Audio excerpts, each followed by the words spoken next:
you and others had said you wanted to see more data, and we still have a jobs report and CPI report, but it looks like a cut is now all but certain. Well, to my mind, we've been on this path of ready to adjust policy rates for several months. We just needed to get a little more confidence that inflation was truly on its path to 2%. And I wanted to see the labor market come into balance, but I think that's completely happened. And the risks to our goals are now balanced, and the time to adjust policy is upon us. Is there anything that could derail a cut in September? To my mind, that would be hard to imagine at this point. I do see that adjusting policy is appropriate. We don't want to get ourselves into a situation where we're keeping policy highly restrictive into a slowing economy. And remember, every time inflation comes down, the policy gets more restrictive. And I think that's a recipe, if you will, for over-tightening and injuring the labor market and growth. Well, the chairman and basically the Open Market Committee said coming out of the meeting that the downside risks are greater to unemployment than to inflation. How big are the downside risks to employment right now? Well, that's the very important question. And so we definitely have to keep that in mind because, as you know, the labor market, when it starts to adjust, often has adjusted abruptly and significantly. But right now, we don't see any signs of that. You look at initial claims for unemployment insurance. You look at early indications of layoffs. They're just not present. And so that's not giving us any signs that there's a deterioration. Importantly, as you know, the Reserve Bank president spent a considerable amount of time talking to contacts, businesses, workers. We're really not hearing signs that firms are poised for layoffs. What they are doing is managing headcount, making sure that they really want to refill a job before they do it. But at this point, I don't see any warning signs of weakness, but we want to make sure that we are adjusting policy as we go so that it's ready for the economy we have and for the economy we're likely to get, and ensure that we don't end up in that situation where we see real weakness. All right, let's talk about tactics. Markets are now pricing 100 basis points in cuts by the end of the year, but there are only 3 meetings left, which would imply at least 150 basis point cut. Do you think the markets are wrong, or is it a good possibility we see a 50 somewhere?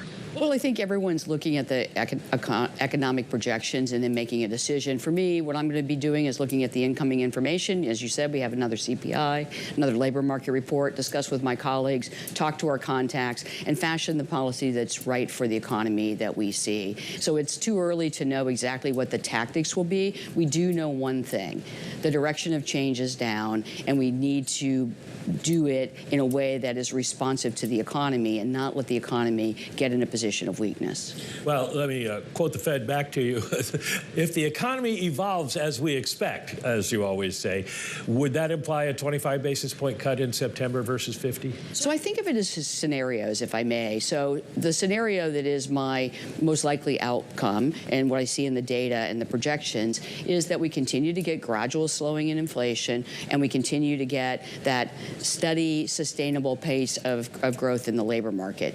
If those things happen, then adjusting policy at the regular, normal cadence seems reasonable. But if we see a further deterioration, or we haven't seen any deterioration yet in the labor market, if we should see deterioration or any signs of weakness, then being more aggressive to ensure that we don't see that, it would be appropriate. So I think it's too early to know, and I don't want to make a declaration when none is necessary. The direction of change is down, and the time to adjust is now, in my opinion. Some of your colleagues at the regional banks told me in Jackson Hole that they want to see a methodical, step-by-step process, and that companies want to see that as well. But markets are reading into a little bit of what Jay Powell said when he did not say, because he didn't use the word patient. Do you think that there is a sort of bias to maybe do more if the labor market is a little bit weaker than anticipated? Well, let me speak about myself, and I see further signs that the economy or the labor market is slowing as unwelcomed, and I do not want to see that. That's not what we're looking for. We're looking for, and the chair said this in his speech, we're looking for inflation to come down, can be sustainably down to 2%, and for the labor market to stay right about where it is. We don't want to see additional weakness, because that's actually what we're trying to prevent. Ultimately, we have 2 goals: price stability, full employment. We're trying to get those 2 goals to simultaneously exist, and adjusting the policy rate to ensure that happens is what we will need to do. And so I will back away or stay away from any kind of playbook or program, and instead continue to be data dependent and recognize policy adjust to the data as it comes in. Is this probing the economy, or are you basically setting out on a path to neutral now? I don't think we want to declare that we're setting on a path to neutral because we have a lot of uncertainty still. But it is definitely the case that we have a policy rate that's highly restrictive and that we need to right-size it for the economy that is slowing. Policy will remain restrictive even when we make adjustments, and that means that we'll continue to put downward pressure on inflation, continue to have growth bridled, but we want to make sure we don't overdo that and find ourselves with an economy that's weakening when weakening isn't warranted. We are getting inflation to come down without instilling any weakness, and I think we want to continue to focus on that. Well, do you have an idea of where you think neutral might be? Is potential growth faster now than it had been, and will it stay that way? You know, the neutral rate of interest is of course, constantly debated, and people are thinking about that now. For my own self, I think of it as if we came in to the pandemic at a 0.5 real neutral rate, I can see it being as high as 1 now, and we will find that, you know, as we go. I think the really relevant thing now is that even when we make adjustments to the policy rate to make sure it's right, we will still be in restrictive territory, and we have a long ways to go before we get to, you know, 2.5 or 3 in the nominal neutral space. Well, we have a new summary of economic projections in September. Where are you going to put your growth forecast for the next couple of quarters? I really think that growth is around trend. My trend is, you know, like most people, between 1.5 and 2%. And I will work with my team, look at more information and things before I write down any numbers. But I think growth at or a little bit below trend is what we're seeing. And the labor market's now in balance. And we're just trying to sustain those conditions while we see the rest of monetary policy take effect on inflation and bring us into that 2% target. Well, if you've got 2% growth, the market is looking for something like 300 basis points of cuts by the end of the next 2 years. Are you looking at getting inflation down low enough to make that make sense? We have to get inflation down to 2%. That is the commitment we've made, and I believe we have the tools and the will. I think that will is the second part that's really important, the will to do that. But the goal has always been, since the beginning of this effort to bring inflation down, to do it as gently as we can, not injure the labor market in any way that's unnecessary. We've shown so far, the data have shown, that we were able to bring inflation down through improvements in supply and restrictive monetary policy, and the labor market has not faltered. That is still the goal. I mean, ultimately, people want a sustainable growth rate, a sustainable unemployment or employment picture, and 2% inflation. So there's a lot of work to do to get there, and we're far from declaring victory, but we have the tools and the will to do it. What are you telling people who look at the SOM rule, and we've passed that, so they're putting up umbrellas because they think a storm is coming?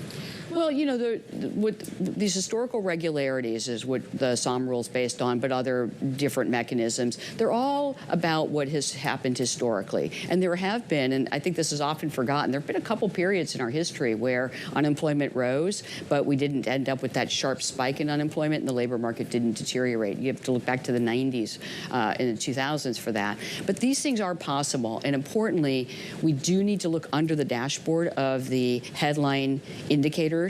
You know, employment growth and unemployment, we have to look underneath that, say, why are these things happening? We've got improvements in labor supply.